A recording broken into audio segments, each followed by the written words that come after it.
Welcome to the Agronomy and Farm Management Podcast. I'm Amanda. And I'm Elizabeth.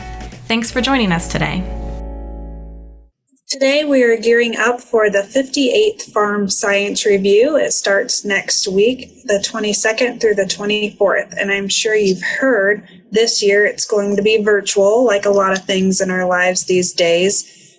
Joining us today is Nick Zachrich. Nick, would you go ahead and introduce yourself? Yeah, I'm Nick Zachrich. I'm the manager at Farm Science Review, so I've been doing this for a few years. And of course, this is a different experience for us all. So leading a virtual show is much different than an in-person show.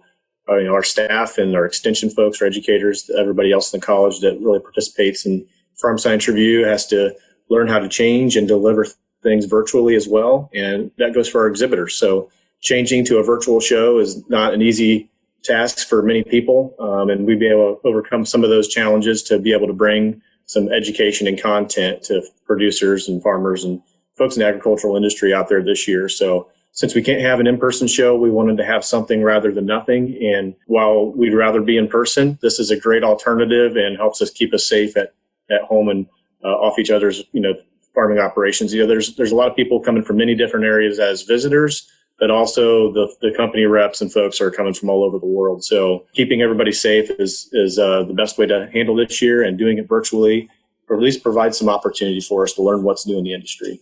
And your team has done a great job of, I think it was the beginning of July when we really saw that decision come out. So from that point moving forward, so we appreciate all your work there.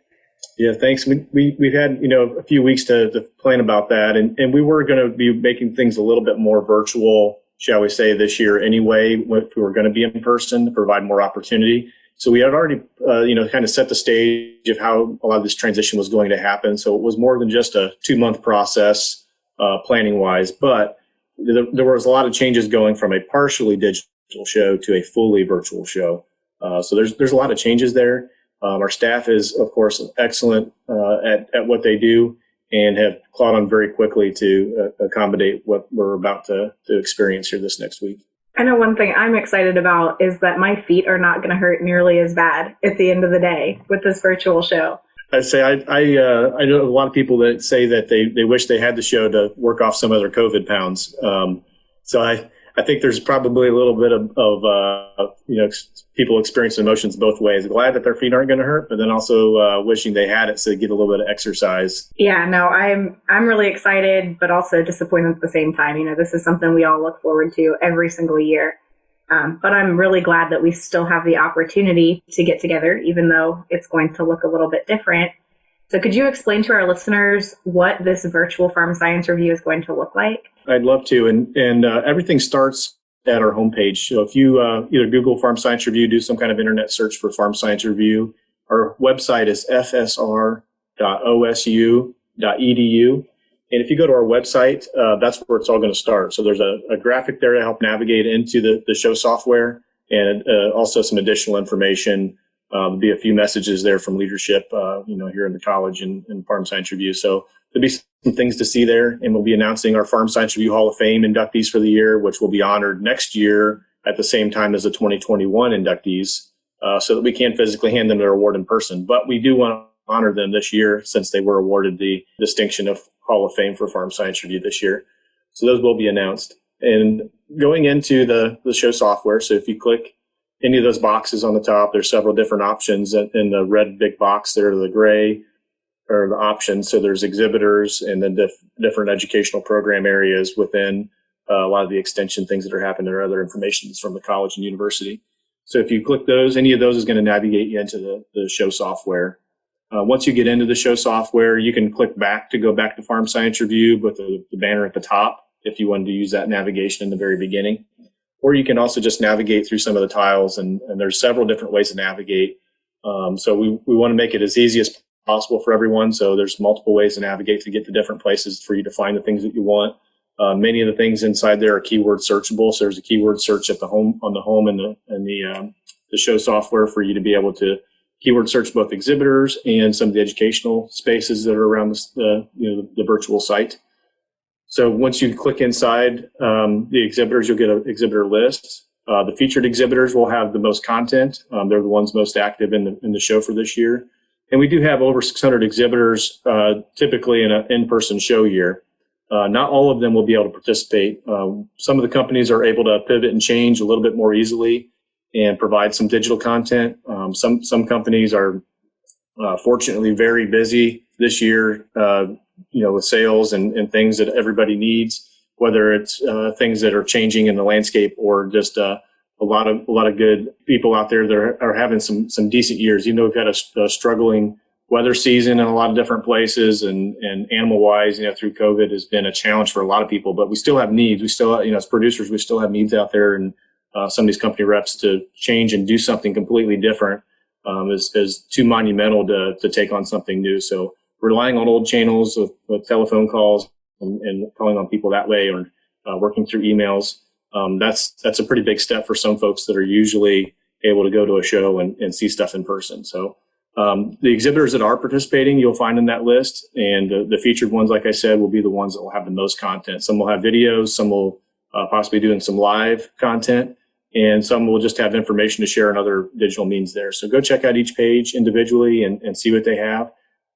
Content will continue to be uploaded through the 22nd. So if you go on today, you'll find some information. It is accessible now, so you can go on and see how to navigate through the site and get experience with it. And then when it comes time for the 22nd, 23rd, and 24th of September, then you'll be able to navigate to those sessions and things that are live very easily so that you have the experience. So Nick, what about field demos? Because that's a huge part of your live show normally. Are companies going to be able to participate at all to demonstrate some of the new equipment? That's right. And some of that is going to be live on the site, which we're asking visitors and attendees not to come to the site because it's not accessible to the public. The exhibitors will have some things to share with you, which will be all virtual. So don't come to the site. They're going to bring it to you, to your living room or to your combine cab or wherever you're going to be. So there's a little bit different change this year. One thing is that since our parking lot's not being used for cars, it is available for hay since our parking lot is mostly grass. So we do have a few exhibitors that want to take advantage of that opportunity and share a few things that are new with them, and also collaborate a little bit with our extension educators in the hay realm of talking a little bit about hay. So that'll be one thing that we can look forward to. If you're a hay producer or livestock producer, there'll be some good things to listen to there live during the show. And then also we'll have some pre-recorded things. So not everything will be live. There'll be a lot of things that are pre-recorded, which provides a better opportunity for the attendees to see those extra angles and things that you can't typically do live. We do have some really nice film editing folks within our college and extension that are going to do a great job and are doing a great job, have some awesome videos to share. But we can't do that live. We're not ESPN. Exactly. So what we can do is provide those camera angles in different places and show you some things that you wouldn't normally see standing behind the rope at the show. So there are some advantages, doing some things virtually, which will carry over into future years. And we're working on some things that will be very exciting and be able to show some content that you just can't see watching a combine from behind a rope or a tillage tool from a couple hundred feet away. So we get really close and personal. And then, in future years, when we do have the in-person, you can see those videos, you can see some of the content we're going to be able to share, but then also walk out into the field after the tillage tool or the combine or whatever the case might be, is run and perform that task and be able to see it in person, but also get to see a little bit more information. Yeah, this is exciting. There's going to be so much going on. So for folks that get on the website and just are overwhelmed by the amount of stuff they can see, there's also an option to create a login and schedule events so you don't miss something that you wanted to see. Could you explain how they could do that? That's correct. And we don't want to make this too confusing either, but we also wanted to provide some flexibility for folks that are a little reluctant to sign into anything. We're not going to share your email addresses with outside companies. This is all internal so that you can access your account, save some information that you want to save for yourself personally. And the only thing that we're going to use your email address for is either a very important information that was coming directly from the show, from Farm Science Review and the college. Or the other thing is, if you forget your password, we need to find a way to be able to get your password back. So providing that email is important so that you can get that email fixing your password if you needed to. So to do the login, there's several ways to go about that. So you can navigate in through the show to find the exhibitor that you want to see, your program area for education. And if they have scheduled events or some of the other options will be down through the page, it'll remind you that you have not signed in or signed up for a show planner yet. So if you click on that, it'll navigate you to how to sign up for My Show Planner. Or if as soon as you get into the show software, you can go to the top and it says My Show Planner, and you click on that, and it'll ask you for that information then of creating a login. So the only thing that's absolutely necessary is your name and your email address. And then there's a few other questions there if you'd prefer to answer. There's one option towards the bottom that asks you, do you want to be contacted by exhibitors? So that is for exhibitors. If you go into My Show Planner and you say yes, as you contact folks through the My Show Planner or through Farm Science Review Online, those exhibitors and contacts will know who you are. So some people don't want to be known who they are, so they can click no. I just want to remain anonymous. So then exhibitors will just know that somebody clicked. They won't know that it was you. But if you are a customer that you want, company reps to know who you are and be able to contact you if you want more information about different products or services, you can click yes, and they'll be able to contact you directly. And the communication process is just much faster if you're willing to do that. If you're not, it's perfectly fine. And there are still ways for you to reach out to those company reps without them knowing who you are until you send them a personal email or make a personal phone call. That's pretty cool. I really like that flexibility. And you guys have been doing a great job putting out videos all year long, even before we were planning on this virtual show, with the things you do on the farm side. I think it's really cool. I like your YouTube channel and your social media pages. So why don't you share with us the different media outlets that you guys have that people can interact with you all year long, not just this time of year? Yeah, that's a great thing to point out, Amanda. Our team's been doing an excellent job this year of providing more content that we have in the past. So we do get a lot of questions when some of us have speaking engagements, and we get a chance to talk about what it is we do the rest of the year outside of the 3 days and talk about the show. We do quite a bit of on-farm research, with FABE and the college eFields program, which I'm sure has been discussed frequently on this podcast. So there's some projects that do happen on our site at Molly Cairn Ag Center, where Farm Science Review is home to. And, some of those things, while they seem like just a job to us at times, when we start getting into projects and this is what we're paid to do, it is really interesting. So a lot of the things that we do are not normal for a producer. And maybe some of the things that we are doing should become a new normal. And as we document and film some things, it's nice to be able to share that information out with the public and let them see what's happening. And I know there's some farmers out there that are, they're very, willing to be an early adopter. And if, we're providing some information, hey, we're doing this, we're adding tracks, or we're trying to reduce compaction here or doing that. Some farmers may have the same ideas and can kind of share their thoughts and what they found with us. Not only for us, but the researchers could benefit from some of the interaction that could occur that way. But the videos, while the goal is to be educational, they can be entertaining. So not just to the agricultural public, but just the general public can find some value, and they really appreciate the engineering. And some of the feedback that we've already received from some of the folks that are not in agriculture, when they find these videos, they are amazed at how advanced that we are. When we talk about RTK and using auto steer, and they're just amazed at, wow, I can't do this in my car yet, but yet you can do this in the field to sub-inch accuracy. There's a lot of people that are just amazed at what we can do and the technology we're using. So I think that adds a little value. There's some YouTube influencers and other social media influencers that are out there that do a great job of that as well. Not that we're trying to become a super huge social media influencer, but we do have a story to tell. So not just for us, but for the college and extension, and we'll have that platform to be able to share that. So you can follow us on Facebook. If you look at Facebook and Twitter and Instagram are the three platforms that we're using currently. So go to our website is the easiest way, of fsr.osu.edu. And at the bottom, you'll find all our different links. And of course, with YouTube, we do share most of our videos out through Facebook and the shorter ones through Twitter. But you can access those directly on YouTube as well. So if you do a search for us on Facebook, or for a search for us on YouTube, you'll find us there as well. Well, we really appreciate your time and for sharing this unique opportunity that we have. Hopefully, we'll be able to reach even more people, a broader audience this year than what we have in the past.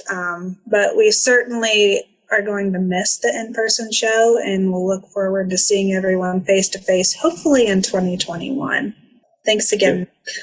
Yep, thank you both. And we look forward to seeing you in 2021 as well. There will be some virtual options, of course, next year, but not a fully virtual show. Our plan is to be in person again and see everybody. We know that nothing really replaces that in-person interaction and being able to see those machines and talk to people face to face. So glad that we can still share something this year virtually, and look forward to hearing all of the comments from folks out there. So if you are able to participate, tell us what's useful to you. Give us some feedback and tell us, when we go back to in-person next year, what virtual components do you want us to keep? So thanks for all your feedback in advance, and hope everybody enjoys Farm Science Review Online this year. So in addition to everything Nick shared with us, we've also got a lot of content that's been put together by OSU Extension. And so we're really excited to share just an overview of some of that content that you can find through virtual FSR with you. We've been working really hard over the past few months to make the agronomic plots that you come out and see in person every year virtual. So that area is going to feature a virtual reality walk through the plots. And so this will be similar to a Google Maps Street View. You can just navigate through and see everything you would have seen that we planted on site this year. As you walk through the plots, we'll have some videos focused on a variety of topics, including fertilizer placement, cover crops, ag technology, and more. We're also going to be hosting live Q&A sessions each day, so you can still have the opportunity to stop by and ask questions or chat with us. Below other areas that you might be interested in checking out is the Ohio Women in Ag team. They will be having some sessions over lunch each day featuring different Ohio women in agriculture, as well as videos that highlight what women are doing on the farm around Ohio.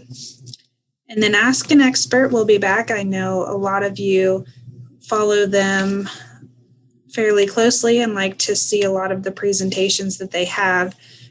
They'll be doing, again, the 20-minute presentations, and the topics this year, a wide range of veterinary and farm management topics, such as transmitting COVID-19 to your animals, the prospects of U.S. agriculture exports abroad, increasing profits from small grains by planting double crops. They'll also touch on climate trends, managing cash flow on the farm stress, rental rates on ag lands, and a whole host of other topics. Each day, they run from about 9 to 3, so make sure you log on and check out the schedule so you don't miss what you're interested in there. The Gwinn Conservation Area is also featuring both live and pre-recorded sessions about a range of topics, including pond management, chainsaw safety, and forage and grazing. So make sure you check out their schedule if you're interested in some of these natural resource conservation topics. Lastly, I'll just mention a few other areas. The 4-H STEM area will have some things online for the kids to check out. And that'd be especially great if you're homeschooling or virtual schooling this year. The small farms will have a lot of their presentations available too. And then if you like to garden, the Utzinger Garden is going to have a little bit available online as well. So a lot of great things to see, even though we won't be able to meet with you in person, still able to get some information out there. So check out these topic areas that you're interested in, and maybe we'll see you online. Thanks for listening to the Agronomy and Farm Management Podcast. Join us again in 2 weeks for our next episode.